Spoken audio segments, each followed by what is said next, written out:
असं एक businessman entrepreneur family आहे जी एक नाही, दोन नाही, तीन नाही, चार नाही, 5 पिढ्या हा बिझनेस करतीये. आम्ही म्हणतो की आम्ही नशिबवान, आम्ही मोदी घराण्यात जन्माला आलो. मी 15 वर्ष सुद्धा IT बिझनेसमध्ये होतो. आज मी 15 वर्ष व्यवसाय केला, 2 वर्ष ब्रेक घेतला. 2 वर्षांनंतर मोदी पिढीला पाठी लावली की आमचा व्यवसाय चालू झाला, माझं पोट भरणं चालू झालं. म्हणजे काय असं, म्हणजे 15 वर्षात व्यवसाय चालू म्हणजे तो चांगलाच चालू असणार. मग असं काय झालं की तुम्हाला वाटलं की नको आता हे बंद करू आणि ब्रेक घेऊया? काही असं एक इन्सिडेंट झाला की मला असं चॅलेंज केलं गेलं कोणीतरी की तुम्ही जेवढं ग्रो व्हायला पाहिजे तेवढं ग्रो तुम्ही झाला नाही. मग त्यानंतर मात्र मी या 2015 पासून मी या बिझनेसमध्ये पूर्ण लक्ष देऊन काम करणं चालू केलं. आज आमच्याकडे स्वतःच्या नायट्रोजन पॅकिंगचे सेटअप आहेत. आमचं लॉजिस्टिक एकदम चांगलं आहे. भारतात आम्ही 1,55,000 पिनकोडपर्यंत डिलिव्हर करू. इनफॅक्ट अयोध्या राम मंदिर जेव्हा झालं तेव्हा अयोध्या राम मंदिर आमच्या PROचा टायप होता. राम मंदिरला आम्ही तुमच्या नावाने अर्धा किलो पेढे पाठवायचो आणि तिथनं तुम्हाला प्रसाद यायचा. ह्या वेगळ्या ऍक्टिव्हिटी आम्ही गव्हर्नमेंट ऑफ इंडियावर करत असतो. त्यानंतर आमच्याकडे AI बेस्ड चॅटबॉट आहे. हे ॲडव्हान्स आम्ही जे काम करतो. इनफॅक्ट फेसबुकला आज आम्ही एक छोटं स्वीट मार्ट आपण म्हणतो सातारसारख्या शहरात, तिथं आमच्या काही पोस्टना 7-7 लाईक्स आहेत. आम्ही पेड कॅम्पेनिंगमध्ये आम्ही आमचं एक सेपरेट बजेट ठेवतो. मी आता थोडंसं आम्ही प्रोफेशनल लेवलला घेऊन चाललो. ग्राहक जपणे आणि त्यांना ती क्वालिटीमध्ये सातत्य ठेवणे हे आम्ही आमचं मूळ गाभा आहे. आमच्या सगळ्या यशाचा, आमच्या बिझनेस वाढीचा आणि परंपराच्या व्यवसायाच्या पारंपरिकता. खाताना सहज तोंडात विरघून रेंगाळत चव तुमच्या जिभेवरती राहिली पाहिजे. So this is the pure authentic अस्सल कंदी भाजणीचा खमंग खुमासदार सातारी कंदी पेढा. तुम्ही पेढा दिलाच आहे तर मला त्याची मजा घेऊ द्या. इंग्रजी करा तर पूर्ण इंग्रजीकरण करा, पण मातृभाषा सोडू नका. बरोबर. कुठल्याही भाषेशी आमचा दुजाभाव नाहीये. शेवटी भाषा हे माध्यम आहे. मराठी असो, हिंदी असो, इंग्रजी असो, कुठलेही असो, भाषा हे माध्यम म्हणून बघितलं गेलं पाहिजे. पण प्रायमरी शिक्षण तरी मराठीत व्हावं हा आमचा आग्रह नक्कीच आहे. आमचं कुठल्याही खाजगी स्कूलची वाकडं नाहीये.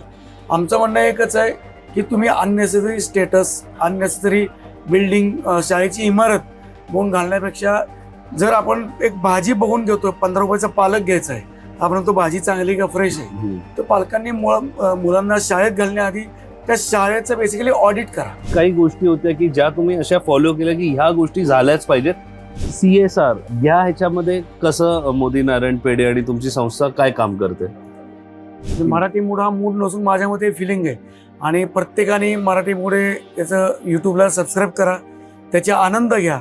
आणि डेफिनेटली जेव्हा जेव्हा तुम्ही सबस्क्राईब कराल तेव्हा तुम्ही ते टॅग करून सोशल मीडियाला पोस्ट करा. मोदींकडनं पण तुमचा मूड बदलण्यासाठी आम्ही काहीतरी पाठवून देऊ.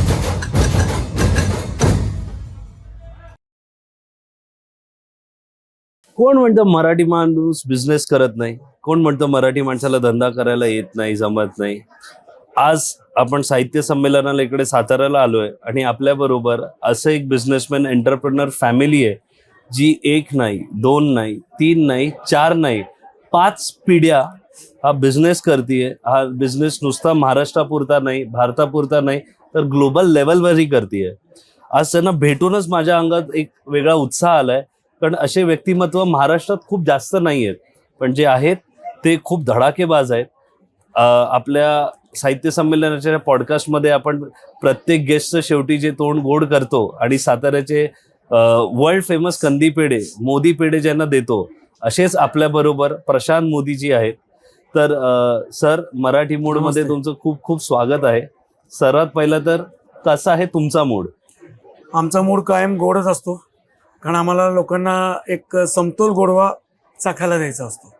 आणि मराठी मूड हे नाव ऐकूनच थोडासा मूडमध्ये चेंजच येतो, जो इथं आल्यावरती मला तो फील झाला. तुम्ही वेळ काढून इकडे आलात आमच्याशी संवाद साधायला, त्याबद्दल खूप खूप आभार. सर्वात प्रथम सर, 5 पिढ्या, 5 जनरेशन, 150 वर्ष मराठीसाठी थोडं वेगळं आहे, मराठी लोकांसाठी थोडं वेगळं आहे. तर आपण सुरुवात म्हणजे कशी झाली सुरुवात? कारण ओरिजिनल कंदी पेढे, कंदी पेढ्याची ओरिजिनल रेसिपी जिकडून येते, त्यांच्या बरोबर गप्पा मारायला आम्हाला मिळतं. तर थोडं इतिहासकडे जाऊन आम्हाला सांगाल ही सुरुवात कशी झाली? ओके. आमचे पणजोबा आहेत नारायणराव लाटकर, तर त्यांनी कंदीपेढा सुरुवातीला तयार केला. आणि त्या काळी शिकारी व्हायच्या, एक साधारण 125-150 वर्षांपूर्वीची गोष्ट आहे. तर सातारचे राजे त्या कोल्हापूरला शिकारीला आले होते कोल्हापूरच्या राजांच्या आमंत्रणावरून, आणि तिथे त्यांना हा कंदीपेढा सदृश्य पेढा, कंदीपेढा सदृश गोष्ट खायला मिळाली. त्यांना ती आवडली आणि कोल्हापूरच्या राजांनी सातारच्या महाराजांना हलवाई भेट म्हणून आम्हाला आमचे कुटुंब स्थलांतरित केले. खडकलाट म्हणून गाव आहे जे आत्ता कर्नाटकमध्ये, त्या काळी ते महाराष्ट्र कर्नाटकच्या बॉर्डरवरती होतं. त्या लाटेचे आम्ही लाटकर आणि मिठाईतले मोती असा किताब आम्हाला छत्रपतींच्या 9व्या वंशजांनी दिला. त्याचाच अपभ्रंश हा मोदी आहे. अच्छा. मग इकडून जी सुरुवात, आज 5 पिढी आहे आणि आपण जसं बोलत होतो खूप काही तुम्ही इनोव्हेशन्स केलेत. तसं जेव्हा सुरू झालं होतं तसं नाही राहिलंय, खूप याचा प्रसार झालाय, टेक्नॉलॉजी तुम्ही आणली आहे, त्यावर आम्हाला थोडं. आता हे चालू झालं 5 पिढ्यांपूर्वी. 5 पिढ्यानंतर आमची नेक्स्ट जनरेशन आमचे आजोबा होते आणि त्याच्यानंतर नेक्स्ट जनरेशन वडील आणि काका वगैरे होते. तर ह्या 2 जनरेशनमध्ये एक असं झालं की पूर्वीच्या काळी कसं व्हायचं, आमचे पूर्वज पहाटे 2:30ला उठायचे. 2:30ला उठून त्यांना दूध यायचं, जे त्या काळी चितळे लिंबवरनं दूध सप्लाय करायचे, लिंब गोव्यावरनं. चितळ्यांचा साताऱ्यात पण दुधाचा व्यवसाय होता. ते दूध रात्री 2:30 ते 2:45ला यायचं आणि आमचे पंजोबा प्रॉपर आंघोळ आणि सोहळ्यामध्ये ते दूध आटवायचे, त्याचा खवा तयार करायचे, त्याला मुस्ता मारणे म्हणतात. खवा तयार झाला की त्यामध्ये योग्य पद्धतीने साखर, वेलची, जायफळ करून त्याचा कुंदा मारून ठेवायचा आणि नंतर 6 वाजता गडी लोक, म्हणजे आपण ज्यांना कामगार म्हणतो, कर्मचारी म्हणतो, त्या 6 वाजता त्या लोकांना कारखान्यात एंट्री असायची. तोपर्यंत माझे आजोबा पंजोबा घरातलेच लोक हे सगळं करायचे. आणि त्यानंतर कर्मचारी वर्गाला काम एकच असायचं, तो कुंदा तो मळायचा, त्याचे गोल पेढे तयार करायचे. आणि त्या काळी ताटं होती, आजच्यासारखे ट्रे बॉक्स असं काही नव्हतं. त्या ताटांमधनं ते दुकानांमध्ये आमचे विकायला जायचे आणि तिथं विकताना बॉक्स हा प्रकार आता आला, कागदी प्लास्टिक. त्या काळी करंडीतनं विकलं जायचं, आपल्या बांबूची जी करंडी असते त्यातून पेढे विकले जायचे. त्या जनरेशन नंतर थोडंसं आमच्या आधी जनरेशनचं एक असं झालं की त्यांनी काही लोकांवरती विश्वास ठेवला आणि कंदीपेढा असा बनतो म्हणून काही गोष्टी शिकवल्या, पण त्याच्यामुळे आणि गल्ल्यावरती बसायला प्राधान्य दिलं. त्याचा तोटा असा झाला की आज तुम्ही हायवे, स्टँड या ठिकाणी जे बघताय, जिथे काही ठिकाणी आमचं नाव वापरून पण लोक हा व्यवसाय करत होती, तर ते आम्ही म्हणतो की ते अर्धवट कंदी टेक्निक आहे. इट्स नॉट अ प्युअर कंदी टेक्निक. जर तुम्ही बघितलं की हा कंदी पेढा आहे, हा असा सहज तुटला पाहिजे, खाताना सहज तोंडात विरघून रेंगाळत चव तुमच्या जिभेवरती राहिली पाहिजे. So this is the pure authentic अस्सल कंदी भाजणीचा खमंग खुमासदार सातारी कंदी पेढा. तुम्ही पेढा दिलाच आहे तर मला त्याची मजा घेऊ द्या. नाही, मग आता ही जी क्वालिटी आहे, ही क्वालिटी मेंटेन, जसं तुम्ही बोललात दुसरी लोक आली त्यांनी केला आणि आम्ही काय, कोणी साताऱ्याला येताना 2 किलोवर 1 किलो पेढा फ्री आणि या सगळ्या गोष्टी बघत आलोय. ही क्वालिटी मेंटेन करणं जनरेशन आफ्टर जनरेशन, कारण प्रोसेस बदलत गेल्या, बरोबर. ते काय काही गोष्टी होत्या की ज्या तुम्ही अशा फॉलो केल्या की ह्या गोष्टी झाल्याच पाहिजेत. मी रेसिपी नाही विचारत आहे, पण मी एक प्रोसेस विचारतोय. अच्छा, रेसिपी मी डिस्कवरीला पण सांगितलं नव्हती माहिती आम्हाला. सो असं आहे की त्यामध्ये एक माइंडसेट असतो की आपल्याला दर्जाच द्यायचा आहे, दराकडे बघायचं नाही. तुम्ही दर्जा दिला की ग्राहक तुम्हाला दर देतोच. ग्राहक जपणे आणि त्यांना ती क्वालिटीमध्ये सातत्य ठेवणे, हे आम्ही आमचं मूळ गाभा आहे आमच्या सगळ्या यशाचा, आमच्या बिझनेस वाढीचा आणि परंपराच्या व्यवसायाच्या पारंपरिकतेचा. तर प्रीमियम प्रोडक्ट हे आमचं बेसिक असतं, त्याच्यामुळं आपलं पोट चाललंय असं काही नाही आहे. तर द्यायचं ते नीटनेटकंच द्यायचं. हे ज्या काही SOPs आहेत, QC आहे म्हणजे क्वालिटी पास आपण जे म्हणतो, क्वालिटी चेक, ते चेक झाल्यानंतरच आमचे प्रोडक्ट्स दुकानात जातात. तिथं परत एकदा चेक होतं आणि ह्याच्या नंतरच तो विक्रीला उपलब्ध होतो. तुम्हाला आश्चर्य वाटेल, पण साताऱ्यामध्ये बहुतांश, पर्सेंट सांगण्यापेक्षा बहुतांश मिठाई विक्रेते असेल ते घरी मिठाई खायची असेल तर माझ्याकडे घेऊन जातात, स्पेशली पेढा.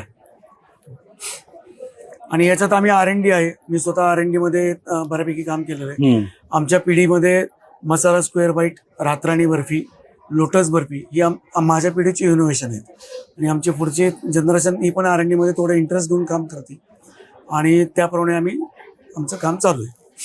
हा माझा पुढचा होता की आज टेक्नॉलॉजी, ऑपॉर्च्युनिटीज आणि आज 5th जनरेशन म्हटलं तर कुठेतरी एक थोडा प्रिव्हिलेज असतोच. मग अशा वेळेला पुढच्या पिढीला पण ह्याच व्यवसायामध्ये तेवढंच कुतूहल ठेवून त्यांना की बाबा हे पुढे करायचं आहे आणि शेवटी इंटरेस्ट आणि इच्छा असल्याशिवाय बरोबर चांगलं काम होत नाही. बरोबर काम होतं ते कसं मॅनेज करता? त्यात एक छोटी तुम्हाला संदर्भ सांगतो. आम्ही जबाबदारी देतो. मोठा मुलगा आहे, मग त्याला आम्ही एक जबाबदारी देतो की तू ह्या गोष्टी करायच्या आहेत आणि त्यांनी करताना एक ओनर म्हणून काम करायचं नाही.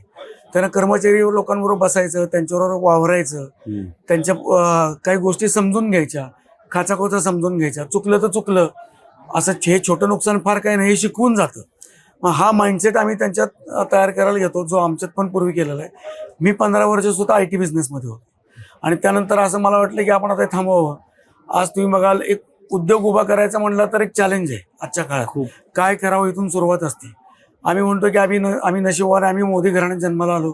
आज मी 15 वर्ष व्यवसाय केला, 2 वर्ष ब्रेक घेतला, 2 वर्षांनंतर मोदी पेढेले पाठी लावली की आमचा व्यवसाय चालू झाला, माझं पोट भरणं चालू झालं. सो हे आपल्याला जे देवकृपेने मिळालेलं आहे, कंदी टेक्निक जे आम्हाला पारंपरिक मिळालेली आहे, हे आम्ही याच पद्धतीने आमच्या पुढच्या पिढीला हँडओव्हर करतो. तुम्ही व्यवसायाबद्दल बोलला, म्हणजे काय असं म्हणजे 15 वर्षात व्यवसाय चालू म्हणजे तो चांगलाच चालू असणार. मग असं काय झालं की तुम्हाला वाटलं की नको आता हे बंद करू आणि ब्रेक घेऊया? त्यावेळी काय माझा कायम मी साताऱ्याच्या बाहेर महाराष्ट्रात मुंबईत माझं ऑफिस होतं, गोव्यामध्ये होतं. गोवा राज्यात मी परिघर्षांवर चांगलं काम केलेलं IT मध्ये असताना. त्यानंतर भारताच्या बाहेर जाणं व्हायचं. म्हणजे स्ट्रेस जो असतो आणि IT मध्ये एक टर्नओव्हरची नशा असते, तर त्याच्यामुळे मध्ये थोडंसं मला असं वाटलं की आता आपण जेवढा आपल्याला आवाका होता तो आपण कम्प्लीट केला आणि मी 2 वर्ष पूर्णपणे ब्रेक घेतला होता. आणि काही असं एक इन्सिडेंट झाला की मला असं चॅलेंज केलं गेलं कोणीतरी की तुम्ही जेवढं ग्रो व्हायला पाहिजे तेवढं ग्रो तुम्ही झाला नाही. मग त्यानंतर मात्र मी या 2015 पासून मी या बिझनेसमध्ये पूर्ण लक्ष देऊन काम करणं चालू केलं. हा चॅलेंज पर्सनल लेवलवर होता का मोदी पेढे या बिझनेस? हा आमच्या टोटली मोदी याच्यावरती होता. कारण ज्यांच्यावर मी बसलो होतो ते त्या काळी 400 कोटी रुपये टर्नओव्हर करत होते. तर ते म्हणले की आम्ही 400 कोटी करतो तर मोदी 100 कोटी करत असतीलच. आणि तेव्हा या बिझनेसमध्ये माझं 0 लक्ष होतं. मग ते कुठेतरी असं वाटलं की आपण ही जबाबदारी घेऊया, एक मिशन म्हणून आपल्या लाईफमध्ये आपण ऍड करूया. आणि पूर्वीच्या काळी आमचेच तुळजाराम मोदी होते, त्यांची एअर इंडियाच्या विमानांमध्ये ऍड असायची की कंदी पेढ्यांची ऍड एअर इंडियाच्या विमानांमध्ये असायची. मग त्यानंतर सगळ्या जनरेशननी जर एक चौकातच बिझनेस करायचा, एका वस्तीत करायचा, एकाच शहरात करायचा, हा अँगल बदलून आपण एक वेगळ्या पद्धतीनं काम करू, प्रीमियम काम करू. आज आमच्याकडे स्वतःच्या नायट्रोजन पॅकिंगचे सेटअप आहेत. आमचं लॉजिस्टिक एकदम चांगलं आहे. भारतात आम्ही 1,55,000 पिनकोड पर्यंत डिलिव्हर करू शकतो. येणारच होतो. त्यानंतर आमच्याकडे AI बेस्ड चॅटबॉट आहेत. हे ऍडव्हान्स आम्ही जे काम करतो, इनफॅक्ट फेसबुकला आज आम्ही एक छोटं स्वीट मार्ट आपण म्हणतो सातारा सारख्या शहरात, तिथं आमच्या काही पोस्टना 7-7 लाईक्स आहेत. आम्ही पेड कॅम्पेनिंगमध्ये आम्ही आमचं एक सेपरेट बजेट ठेवतो. मी आता थोडंसं आम्ही प्रोफेशनल लेवलला घेऊन चाललोय. मी हेच विचारत होतो की एक IT कंपनी 15 वर्ष चालवलं आणि तो एक्सपिरियन्स तुम्ही ह्या बिझनेसमध्ये जे तुम्ही आता बोलतच होतात तो कसा इम्प्लिमेंट केला. हे जे 1,51,000 का 50,000च्या वरच्या पिनकोड मध्ये डिलिव्हरी मोदी पेढे आणि किती क्वांटिटी, मिनिमम क्वांटिटी? 500 रुपयाच्या वर. 500 म्हणजे आज 500 रुपयाच्या वर मोदीचा कंदी पेढा भारतातल्या 1,50,000 पेक्षा जास्त पिनकोड मध्ये डिलिव्हर होतो. बरोबर आहे. हे आज आहे त्याच कॉस्टमध्ये. 500 रुपयांची तुम्ही ऑर्डर दिली की याच कॉस्टमध्ये तुम्ही भारतातलं खेडेगाव असो, मेट्रो असो, अगदी JNK मधलं एखादा प्लेस असो, ज्या ठिकाणी पिनकोड आहे, पोस्ट ऑफिस आहे, ते आम्ही करतो. यासाठी आमचं भारत सरकारबरोबर टायअप आहे. ती पूर्ण सेवा आम्ही स्पीड पोस्टची वापरतो आणि त्यासाठी आमचं एक्सक्लुझिव्ह टायअप आहे त्यासाठी. पण हे खरंच एक खूप रेव्होल्युशनरी आहे. म्हणजे हे विचार करणं की कारण पेढेवाले, मिठाईवाले या कुठलाही व्यवसाय करणारा माणूस इतक्या लेवलला जाऊन विचार करून आणि घेऊन जातो, खरोखर कौतुक आहे याचं. आणि 500 रुपीज मिनिमम ऑर्डर तुम्ही बोललात, पण बोलता बोलता तुम्ही एक आम्हाला हे सांगितलं होतं एका डॉक्टरचं काहीतरी. पुण्यात डॉक्टर आदित्य जोशी म्हणून आहे, त्यांना 12 वर्षांनी मुलगा झाला. त्यांनी मला 55 पत्ते दिले होते. ते संपूर्ण भारतामध्ये होते. कुठला पत्ता? विशाखापट्टणमचा होता, कुठला पुण्यातला होता, कुठला ठाण्यातला होता, 5-6 पत्ते दिल्ली किंवा नॉर्थमधले होते. ह्या प्रत्येक ठिकाणी त्यांच्या डिमांडप्रमाणे आम्ही त्या त्या पत्त्यावरती आमचे कंदीपेढे त्यांची नोट लिहून आम्ही पाठवले होते. इनफॅक्ट अयोध्या राम मंदिर जेव्हा झालं तेव्हा अयोध्या राम मंदिर आमच्या PROचा टाईप होता. राम मंदिरला आम्ही तुमच्या नावाने अर्धा किलो पेढे पाठवायचो आणि तिथनं तुम्हाला प्रसाद यायचा. ह्या वेगळ्या ऍक्टिव्हिटी आम्ही गव्हर्नमेंट ऑफ इंडियावर करत असतो. ह्या सगळ्या ज्या ऍक्टिव्हिटी आता तुम्ही करता राम मंदिर, हे जर लोकांना ह्याच्याबद्दल माहिती हवी असेल तर त्यांनी कुठे फॉलो करावं, काय सोशल कसं मीडियाला करावं? आमचं पेज आहे, फेसबुकला आहे, एक्सला आहे, काय नाव आहे त्याचं? मोदीज नारायण पेढेवाले. मोदेश नारायण पेढेवाले. हा. तुम्हाला आमच्या स्क्रीनवर तो हँडल येईलच, डिस्क्रिप्शन मध्ये लिंक असेलच. नक्की जा. म्हणजे अशा ज्या काही गोष्टी नवीन अपडेट ब्रँड घेऊन येत आहे ते तुमच्यापर्यंत पोहोचतील. आणि एक मराठी म्हणून मराठी ब्रँड बरोबर आपण काम करणं आणि त्याला मोठं करणं हे आपलंच काम आहे.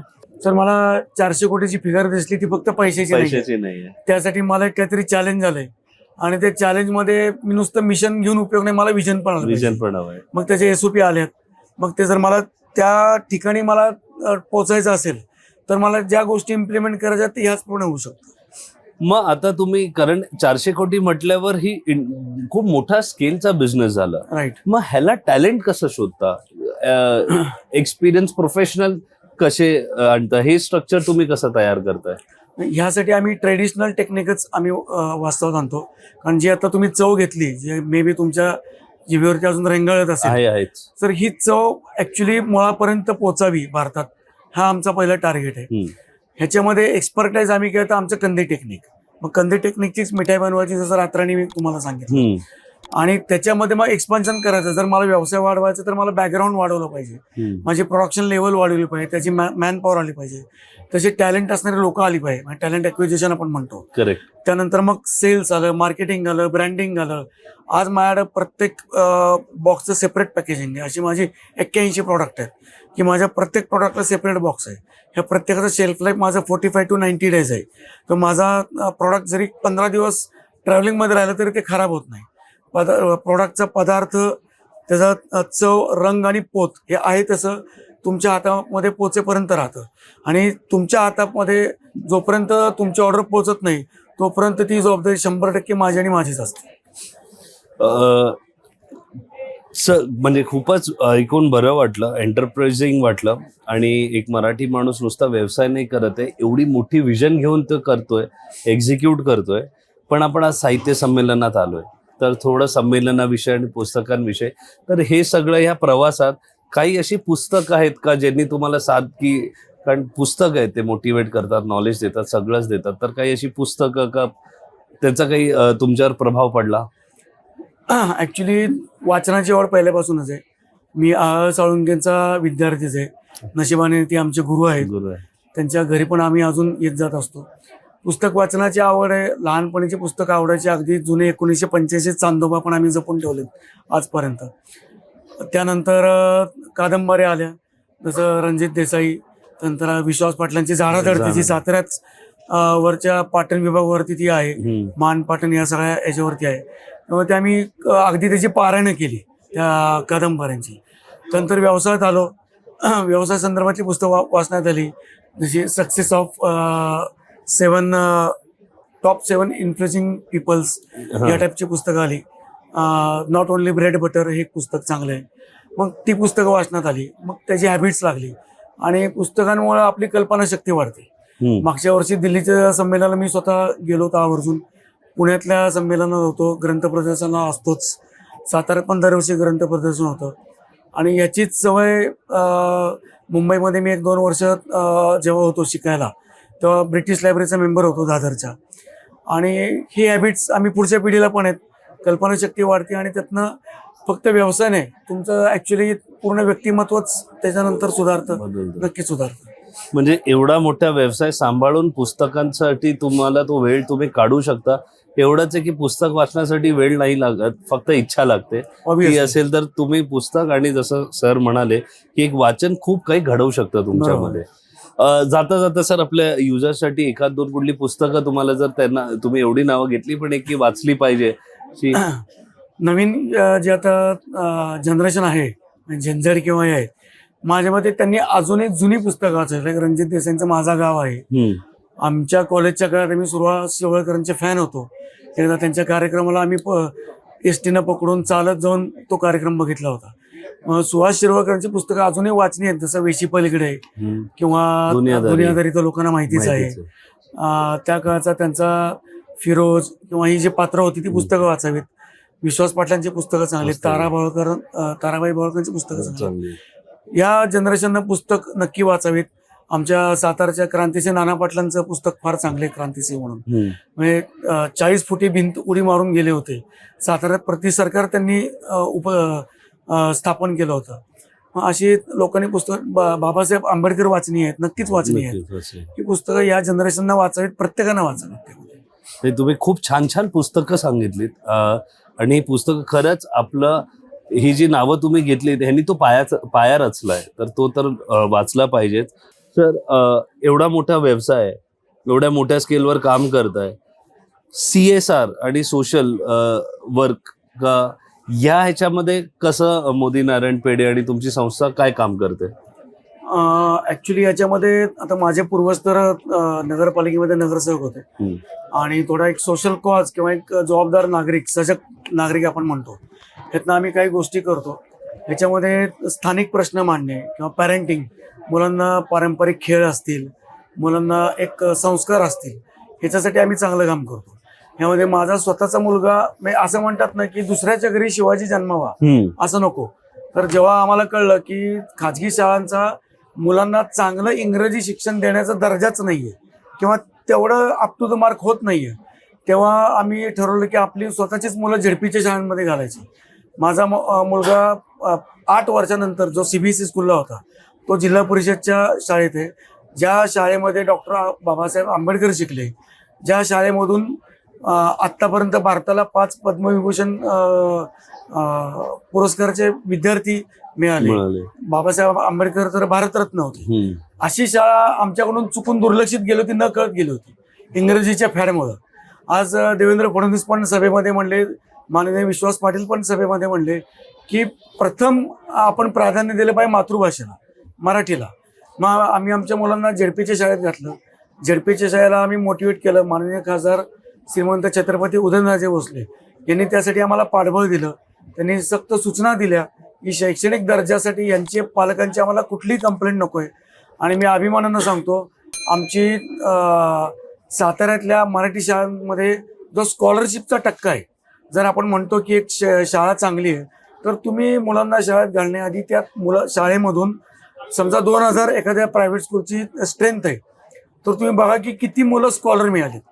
स्कॉलर हा आपल्या भारतातलं एक उल्लेखनीय यश आहे. आणि मला हे अभिमानानं सांगावं वाटतं की इतर कुठल्याही शाळांपेक्षा साताऱ्यातून मराठी शाळांचा स्कॉलरशिपचा टक्का हा कित्येक पटीनं पुढे आहे. अशी त्याच्यामध्ये दिवसेंदिवस प्रगती होती. तुम्ही शाळेबद्दल काहीतरी टेक्नॉलॉजीची शाळेत जिल्हा परिषद शाळेत, माझा मुलगा प्रतापसिंह हायस्कूलमध्ये त्या ठिकाणी गुगलचे IVR आहेत. गुगल IVR म्हणजे जे NCERTचं लाईव्ह लेक्चर्स असतात ती मुलांना थोडक्यात समक्ष बघितल्यासारखी अनुभवता येतात. आणि असे IVR आज सातारा जिल्ह्यातल्या कुठल्या शाळेत अजून सिंगल पण नाही. चांगली टेक्नॉलॉजी, प्रोजेक्टर्स, चांगले कम्प्युटर्स हे जिल्हा परिषद शाळेत येतात. आमच्याही कुठल्याही खाजगी स्कूलची वाकडं नाहीये. आमचं म्हणणं एकच आहे की तुम्ही अननेसेसरी स्टेटस, अननेसेसरी बिल्डिंग, शाळेची इमारत बघून घालण्यापेक्षा जर आपण एक भाजी बघून घेतो, 15 रुपयाचा पालक घ्यायचा आहे, आपण तो भाजी चांगली का फ्रेश आहे, तर पालकांनी मुलांना शाळेत घालण्याआधी त्या शाळेचं बेसिकली ऑडिट करा. शाळेमध्ये TET पात्र शिक्षक आहेत का, जो गव्हर्नमेंटचा बेसिक रोल आहे. आज शाळेमध्ये जे हिंदी टीचर आहेत ते हिंदीमध्ये त्यांचं प्रावीण्य नसतं. आज शाळेमध्ये जे इंग्रजी टीचर आहेत ते मराठी मीडियमला शिकलेले इंग्रजी टीचर असतात. ठीक आहे ना, मान्य आहे की सातारा सारख्या ठिकाणी स्टाफ मिळत नाही. मग आमचं म्हणणं की तसं तुम्ही अननेसरी गवगव करू नका. ज्या पद्धती तुम्ही शैक्षणिक दर्जा देताय तसंच हे ना करा. पालकांना शाळेमध्ये मोबाईल आणायला बंदी होती. पालकांना इंग्रजी शाळांमध्ये काही इंग्रजीत शाळेमध्ये ऑफिसमध्ये पण मराठीत बोललं जातं. मग या इंग्रजी शाळा उपयोगाच्या मग इंग्रजी करा तर पूर्ण इंग्रजीकरण करा, पण मातृभाषा सोडू नका. कुठल्याही भाषेशी आमचा दुजाभाव नाहीये. शेवटी भाषा हे माध्यम आहे. मराठी असो, हिंदी असो, इंग्रजी असो, कुठलेही असो, भाषा हे माध्यम म्हणून बघितलं गेलं पाहिजे. पण प्रायमरी शिक्षण तरी मराठीत व्हावं हा आमचा आग्रह नक्कीच आहे. हे विजडम आपल्या सातारा जी एक राजधानी आहे तिकडूनच येऊ शकतं आणि तिकडेच हे घडू शकतं याची आज आम्हाला एक बाब कळली आहे. कारण असं व्हायला पाहिजे. जसं तुम्ही म्हणा शिवाजी सगळ्यांनाच छत्रपती शिवाजी हवे, बरोबर. पण स्वतःच्या घरात आणि हे आपल्या साताऱ्यामध्येच होऊ शकतं. आणि तुम्ही ते नुसतं बोलत नाहीये, ते तुम्ही करताय. बरोबर. आणि एक म्हटलं तर वाईट नाही, पण एक श्रीमंत घरातला मुलगा झेडपीच्या शाळेमध्ये शिकतोय ही गोष्ट पण आजच्या काळात नाही दिसत कुठे. नाही बरोबर. त्याच्या मुळे किंवा आमच्या या मोहिमेमुळं खूप सारे विद्यार्थी आहेत, त्यात श्रीमंत गरीब हा काही भेद नाहीये. आणि आमचं म्हणणं असं आहे, आता याच्या आधी जे साताराचे जे कलेक्टर होते म्हणजे डायरेक्ट IAS दुडी साहेब होते, त्यांचे मुलं झेडपीच्या शाळेत होते. पण IG होते त्यांच्या मिसेस, त्या दोघांनी पण मुलं झेडपीच्या शाळेत घातली होती. त्यांना एज्युकेशन म्हणजे क्वालिटी ऑफ एज्युकेशन जर मिळत असेल तर प्रॉब्लेम नाही. फक्त ते सगळ्या झेडपीच्या शाळांमध्ये जर मिळायला लागलं तर दुकानं बंद नाही होणार प्रायव्हेट शाळांची. नाही, त्यांची दुकानं बंद करण्यात आपला इंटरेस्ट नाही. आपलं म्हणणं एवढंच आहे की तुम्ही अप टू द मार्क द्या. आणि पालकांनाही आपलं एवढंच आव्हान आहे की तुम्ही ज्या शाळेत घालताय, छोटी असो, मध्यम असो, इंटरनॅशनल असो, त्या शाळेला तुम्ही ठामपणे विचारा की तुमच्यासाठी TET पात्र शिक्षक किती. इंग्रजी शिकणारा माणूस इंग्रजीत प्रावीण्य मिळवलंय का त्यांनी? नाहीतर ज्याचं प्रावीण्य इंग्रजीमध्ये त्याला मराठी शिकवायला द्यायची, किंवा ज्याचं प्रावीण्य हिंदीमध्ये त्याला इंग्रजी शिकवायला द्यायची, ह्या गोष्टीला काही अर्थच नाहीये. आणि ह्यातनं काय होणार आहे, नुकसान त्याच मुलांचं होणार आहे. त्यामुळं स्कॉलरशिप त्या शाळेतून किती मिळाले हे जरी पालकांनी बघितलं ना तरी पालकांचा ओघ ऑटोमॅटिक मराठी शाळांकडे मिळेल, जिल्हा परिषद शाळांकडे मिळेल. आज आशियामध्ये सगळ्यात टॉपची शाळा वारे गुरुजींची आहे, जी भारतातली झेडपीची शाळा आहे. आणि जरी भारतात किंवा महाराष्ट्रात नाही, आशिया खंडातली टॉपची शाळा आहे. म्हणजे एवढं सगळं प्रूव्हन असताना आपण कशाला प्रायमरी एज्युकेशन तरी किमान मराठी हा आग्रह पालक संघाचा कायम राहील. नाही, ह्या एक गोष्टीबद्दल सांगितल्याबद्दल खूप धन्यवाद. आणि जाता आता महाराष्ट्र सदन दिल्लीमध्ये पण आपलेच इकडचे तुम्ही बोलला होता ते त्याबद्दल पण आमच्या नवीन महाराष्ट्र सदनमध्ये आमची उत्पादन उपलब्ध असतात. मागच्या वर्षी तिथले रेसिडेंट कमिशनर जे होते ऍड पवार, त्यांनी यासाठी परवानगी दिली आणि नवीन महाराष्ट्र सदनमध्ये आमची उत्पादने उपलब्ध असतात विक्रीसाठी. आज सर आला तिकडे वेळ काढून, संमेलन चालू आहे, वेळेचा बंधन आहे म्हणून आपण थोडं शॉर्ट आणि स्वीट करतोय, पण नक्कीच तुमच्याशी अजून गप्पा मारेल आणि अजून तुमचा व्यवसाय आणि तुमची विजन आम्हाला समजायला आवडेलच. त्यासाठी परत मराठी मूड तुमच्याकडे येईलच आणि आपण परत एक डिटेल पॉडकास्ट याच्यावर करूया. सर, मराठी मूड बद्दल तुम्हाला जर काही बोलायचं असेल तर प्लीज. तुमचं नावच दिलखेचक आहे. जसं तुम्ही बोलता बोलता मध्येच म्हणलात की आजकाल मोदी आहेत, तसं हा मूड, हा मराठी मूड हा आहे ना की हा तुमचा मूडच बदलू शकतो. हे फिलिंग आहे. मराठी मूड हा मूड नसून माझ्या मते हे फिलिंग आहे. आणि प्रत्येकाने मराठी मूड याचं यूट्यूबला सबस्क्राईब करा, त्याचा आनंद घ्या. आणि डेफिनेटली जेव्हा जेव्हा तुम्ही सबस्क्राईब कराल तेव्हा तुम्ही ते टॅग करून सोशल मीडियाला पोस्ट करा. मोदींकडनं पण तुमचा मूड बदलण्यासाठी आम्ही काहीतरी पाठवून देऊ. धन्यवाद. खूप कमी वेळेला असं होतं की कुठल्या गेस्टला न सांगता ते मनापासून तुमच्या चॅनल बद्दल बोलतात आणि सर त्यासाठी खूप खूप धन्यवाद. Yes, thank you. Special thanks. या संमेलन निमित्त जे तुम्ही आम्हाला एक स्नॅक पार्टनर म्हणून ऑनबोर्ड आलाय आणि आपली पार्टनरशिपची सुरुवात झाली मराठी मूड बरोबर, यासाठी पण खूप खूप धन्यवाद. आणि येस, मराठी मूड मध्ये आल्यासाठी खूप खूप धन्यवाद. तर असे आपल्या बरोबर प्रशांत मोदीजी होते. छोटंसं ठेवलंय पण पूर्ण पॉडकास्ट ऐकण्यासारखं आहे, कारण ज्या ज्या गोष्टी त्यांनी बोलल्यात त्या खरोखर एक विजनरी म्हणून, एक्झिक्युशन म्हणून एवढा मोठा एक्सपिरियन्स आणि त्याबरोबर त्यांची एक जी साहित्यिक बाजू पण त्यांनी दाखवली आहे की असं नाही की ते एक हार्डकोर बिझनेसमॅन आहेत, त्याबरोबर ते एक वाचक पण आहेत. अशा एका व्यक्तिमत्वाला आज आम्हालाही भेटून बरं वाटतंय. तुम्हालाही त्यांचा पॉडकास्ट ऐकून छान वाटलं असेल, काही शिकायला मिळालंच असेल अशी एक अपेक्षाच करू शकतो. ह्या एपिसोडमध्ये एवढंच. जय हिंद, जय महाराष्ट्र.